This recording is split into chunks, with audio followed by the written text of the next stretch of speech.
વિદ્યાર્થી મિત્રો, આજે આપણે સબ ઓડિટર, સબ એકાઉન્ટન્ટ, ધોરણ 12ના બોર્ડની એક્ઝામના વિદ્યાર્થીઓ અને ટાટેચીસના વિદ્યાર્થીઓને હેલ્પફુલ થઈ શકે એવા શેર મૂડીનો દાખલો સોલ્વ કરીશું. દાખલા નંબર 45. નગમા લિમિટેડે ₹10નો એક એવા 4 લાખ ઇક્વિટી શેર દીઠ 5ના પ્રીમિયમે બહાર પાડ્યા. નીચે મુજબ રકમ મંગાવી. અરજી વખતે ₹3, મંજૂરી વખતે ₹8 પ્રીમિયમ સહિત, એટલે ₹5 પ્રીમિયમ મંજૂરી વખતે મળી ગયું. પ્રથમ હપ્તા વખતે ₹2 અને આખરી હપ્તા વખતે ₹2. કંપનીને 4,50,000 શેર માટે અરજી મળી. વધારાની અરજી નામંજૂર કરી અને વધારાની રકમ પરત કરી. માનસીએ ધારણ કરેલ 3,000 ઇક્વિટી શેર પર પ્રથમ અને આખરી હપ્તાની રકમ સિવાય પૂરેપૂરી મળી ગઈ હતી, તો કંપનીના ચોપડે જરૂરી આમનોંધ બાજે વગર કરો. મિત્રો, દાખલાની સરળતા ખાતર હું તમને ગણતરી કરીને દાખલો સમજાવું છું. એનાથી તમારી ગણતરી સહેલી રહેશે અને આમનોંધમાં તમારે ડાયરેક્ટ રકમ લખવાની રહેશે. તમે જોશો ને તો તમને 4 લાખ શેરની અરજી કરી હતી ને 4,50,000 શેરની અરજી આવી હતી. તો આપણે આમનોંધ ગણતરી લખશું. શેર અરજી ખાતે 4,50,000 ગુણ્યા 3 એટલે 13,50,000.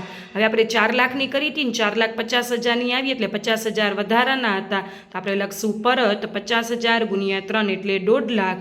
એટલે બેંક ખાતે 4 લાખ ગુણ્યા 3 રૂપિયા 12 લાખ. હવે આપણે મંજૂરી કરશું. 4 લાખ ગુણ્યા આપણે મંજૂરીના ₹8 હતા, એમાં ₹5 પ્રીમિયમના હતા, તો 4 લાખ ગુણ્યા 3 રૂપિયા એટલે 12 લાખ. 4 લાખ ગુણ્યા ₹5 પ્રીમિયમના એટલે 20 લાખ, એટલે 4 લાખ ગુણ્યા ₹8 32 લાખ કુલ મંજૂરીના. આપણે હપ્તો મંગાવશું, ₹2નો છે, તો 4 લાખ ગુણ્યા 2 એટલે 8 લાખ. આપણાને કીધું હતું 3,000 શેર પર પ્રથમ અને આખરી હપ્તાની રકમ મળી ન હતી, તો આપણે લખશું બાકી હપ્તો 3,000 ગુણ્યા 2 એટલે 6,000. તેથી બેંક ખાતે 7,94,000. હવે આપણે લખશું આખરી હપ્તો 4 લાખ ગુણ્યા ₹2 એટલે 8 લાખ. પ્રથમ હપ્તા ઉપર નતા રૂપિયા મળ્યા અને આખરી હપ્તા ઉપર રૂપિયા નતા મળ્યા, એટલે બાકી હપ્તો 3,000 ગુણ્યા 2 એટલે 6,000. એટલે બેંક ખાતે 7,94,000.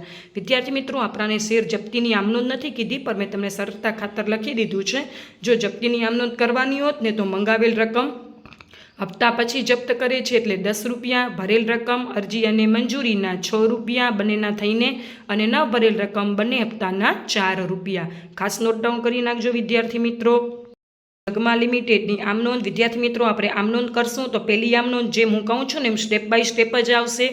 બેંક ખાતે ઉધાર તે ઇક્વિટી શેર અરજી ખાતે 4,50,000 ગુણ્યા ₹3 એટલે 13,50,000.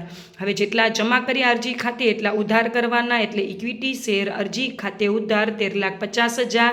50,000 વધારાના હતા એ આપણે પરત કરીશું અને બાકીના મૂડી ખાતે લઈ જઈશું, તો તે ઇક્વિટી શેર મૂડી ખાતે 4 લાખ ગુણ્યા 3 રૂપિયા 12 લાખ, અને તે બેંક ખાતે 50,000 ગુણ્યા 3 એટલે 1.5 લાખ. હવે આપણે મંજૂરી મંગાવશું. ઇક્વિટી શેર મંજૂરી ખાતે ઉધાર 4 લાખ ગુણ્યા ₹8 એટલે 32 લાખ. તે ઇક્વિટી શેર મૂડી ખાતે મૂડીના ₹3 હતા, 4 લાખ ગુણ્યા 3 રૂપિયા 12 લાખ. ₹5 પ્રીમિયમ હતું, તે જામીનગીરી પ્રીમિયમ ખાતે 4 લાખ ગુણ્યા ₹5 20 લાખ. હવે મંજૂરીના રૂપિયા આપણે બેંક ખાતે લઈ જઈશું, તો મંજૂરી ખાતે જેટલા ઉધાર કર્યા એના પછીની આમનોંધમાં જમા કરવાનું. તો બેંક ખાતે ઉધાર તે ઇક્વિટી શેર મંજૂરી ખાતે 32 લાખ.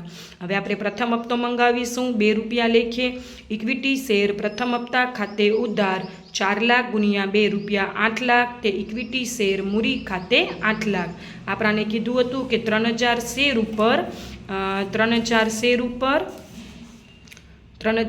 ઉપર પ્રથમ અને આખરી હપ્તાના રૂપિયા મળ્યા ન હતા.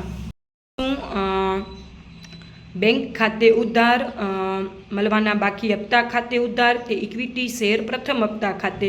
બેંક ખાતે ઉધાર કેટલા કરવાના? તો બેંક ખાતે આપણે ઉધાર કેટલા કરવાના? તો 2,000 ગુણ્યા 3 એટલે 6,000.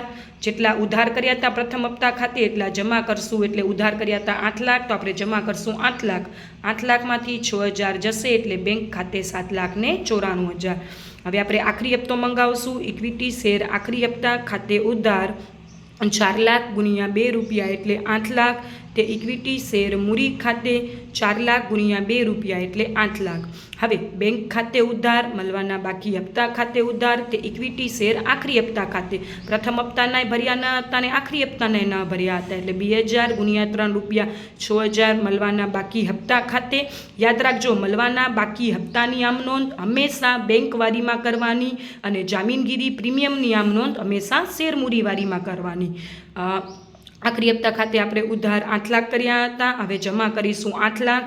8 લાખમાંથી 6000 જશે એટલે બેંક ખાતે 7,94,000.